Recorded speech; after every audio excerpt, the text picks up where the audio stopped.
appreciate you guys checking into the channel. Alright, so how do I get started? This is my router table. It's dedicated. Got it from Rockler Woodworking with the Pro Lift on it.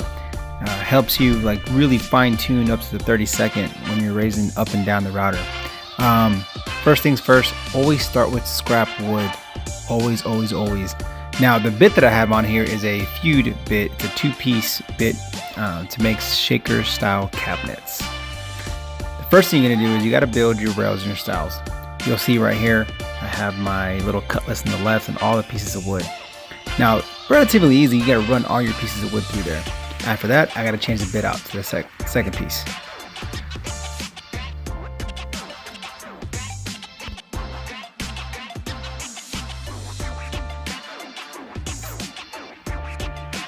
Now that it's installed, you want to get that scrap wood I told you about and make sure that inside part, that tenon part, matches up perfectly with that router bit.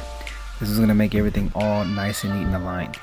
Now, how do you put the fence back in place? Get a straight edge, and you're going to run it left and right, and you're going to want that straight edge to touch that inside ball bearing, and then to run it right across. I'll give you guys a close up here in a second.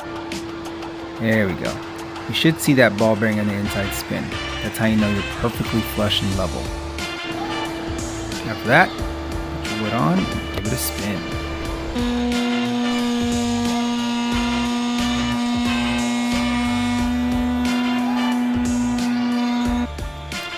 Here's that piece. Gonna make sure everything looks neat. Here's a side profile where the tenon locks in. Yep. And here is the shaker style. Mike, stop staring at my shorts.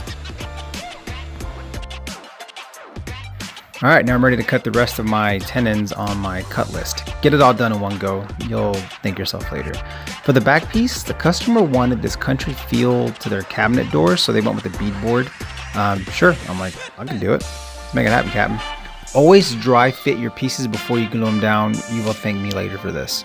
I love GlueBot. This little handy tool like lets me put the glue exactly where I want it without making a huge mess. This is not a paid sponsorship, but GlueBot, if you're watching this, let's talk. After you glue it all down, clamp.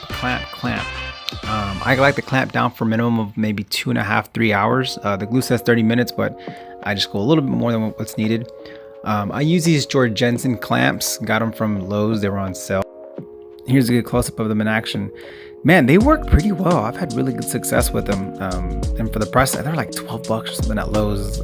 Super cheap. I think they actually messed up and marked them down on price, and I'm like, I'm taking those.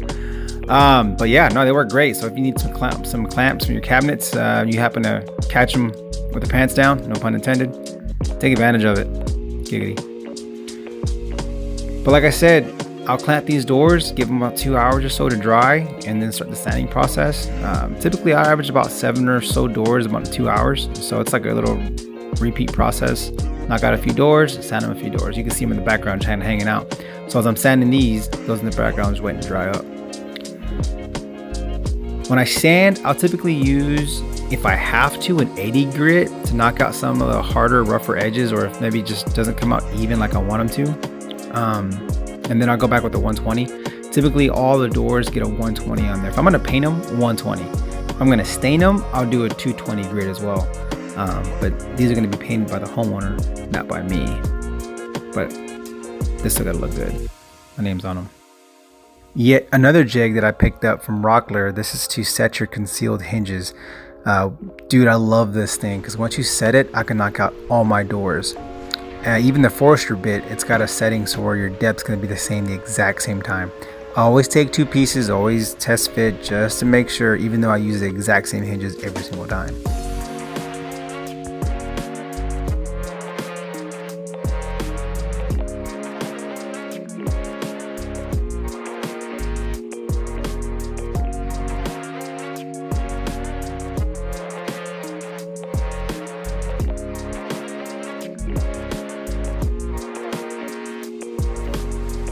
Alright, so here's my cut list. There's a stove in the middle of that with a microwave. I labeled off the doors like T1 through T5 and then like B1 through B3. This is so the homeowner knows what door can correlate with whatever cabinet. Here's the mortise hinges already in, and a little quick peek in my shop. Oh man, World Series champs 2022, babe. Can I get a hole? Yeah. Oh, yeah. Those are done. All 10 of them. Mighty Medic, Handyman Carpentry, have a Merry Christmas, a Happy New Year, and please pop a lot of fireworks.